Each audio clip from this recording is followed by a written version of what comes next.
Penguin Random House Audio presents All the Names They Used for God. Stories by ANJALI SACHDEVA. Read for you by Cassandra Campbell, Zainab, Will Damron, Jorjeana Marie, and Macleod Andrews. For my daughters, named for mystery and wisdom, may life offer you some of both. Crossing a bare common, in snow puddles at twilight under a clouded sky, without having in my thoughts any occurrence of special good fortune, I have enjoyed a perfect exhilaration. I am glad to the brink of fear. Ralph Waldo Emerson, Nature. The World by Night. Sadie was 16 when her parents died, and the gravedigger told her he would charge her less if she'd help him. Typhoid had killed so many people in town that he was tired of digging. "Can we do it at night?" she asked. Her skin could not weather the long hours in the sun, and in the glare of day she would be nearly blind. He agreed, and so there they were, twilight till dawn, shaving slivers of hard-packed earth from the walls of the graves. They had the coffins lowered by morning, and the gravedigger looked at Sadie's flushed face and said, "Go on and get inside now. I'll finish this. I'll do it proper. You can have your own service tonight." "Aren't you afraid of me?" she asked. She'd been wanting to ask all night. When she was tired or nervous, her irises often jumped back and forth uncontrollably, as though she were being shaken, and she knew they were doing so now. It unsettled people, and more than one preacher had tried to cast spirits out of her, to no effect.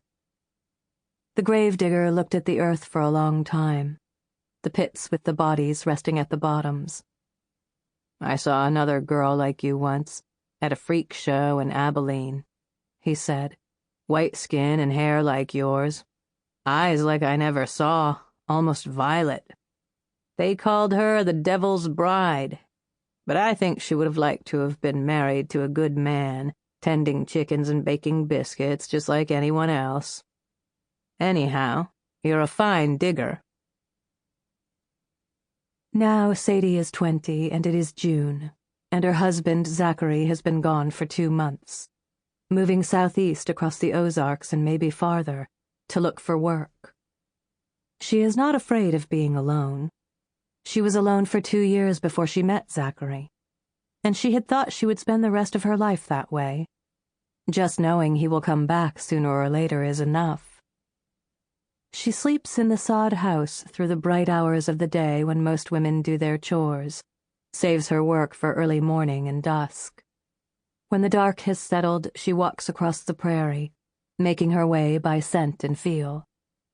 She finds some clumps of grass that smell like onion, others like sweet basil, others still covered in silvery down that tickles her fingertips. As the days pass, she saves up things to tell Zachary about when he comes home. A patch of sweet blackberries by the side of the pond where she draws the wash water, a hollow where a covey of grouse nest. Most important and mysterious of all, a hole in the ground with nothing but darkness inside, about the size of a barrel top. The grasses there even move when there is no breeze, and the hole breathes cool air. Once, she lowered a lantern into it at the end of her clothesline and saw a slope of jagged stone leading down. She stuck her head into the opening and breathed, and the air smelled just like the walls of her parents' graves. When Sadie first met Zachary, it was dusk and he was drunk. She was sweeping the front steps of the house she had lived in with her parents, and had a pot of elderberry jam boiling on the stove inside. A man stopped at the gate and said, "Appaloosa!" Sadie kept sweeping, but the word brought to mind the horses, stark white with a dappling of dark spots, that the Indians rode across the plains. "Appaloosa!" the man said again. "Appaloosa! I'm talking to you." He sauntered up to her and took her face in his hand, fumes of whiskey and turpentine exuding from his clothes. He had straight black hair to his shoulders and fingers that were strong and calloused. Sadie stood very still as he rubbed her chin with his thumb, then showed her the dark purple smear of elderberry juice that stained it. "Not real spots at all," he said. "You're in disguise.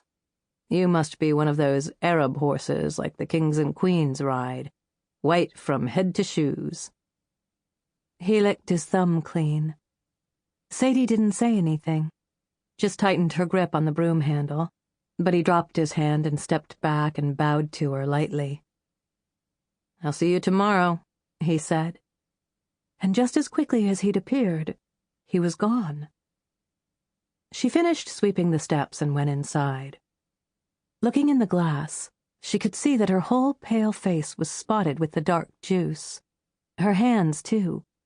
She wiped herself clean with a damp cloth and went back to the canning, not thinking she'd ever see the man again. But he did come back the next day and knocked on the door like any gentleman. The sound startled Sadie awake in her parents' old feather bed, and she crept into the living room in her nightgown. Through the curtains, she could just make out the shape of a man walking away down the front path. When she cracked the door open, there was a handful of dusty flowers on the stairs and a note. The grocer read it for her later. "My name is Zachary Pollard, and I live at the boarding house by the bank, and this is a gift for you." He came every day after that, too. Though once he learned better, he came in the evening, and they sat on the porch steps with a candle between them and talked. Her parents had been dead 2 years, and he was the first person since their death to speak to her about anything more important than the weather or the cost of flour. He was, he liked to say, mostly orphan himself.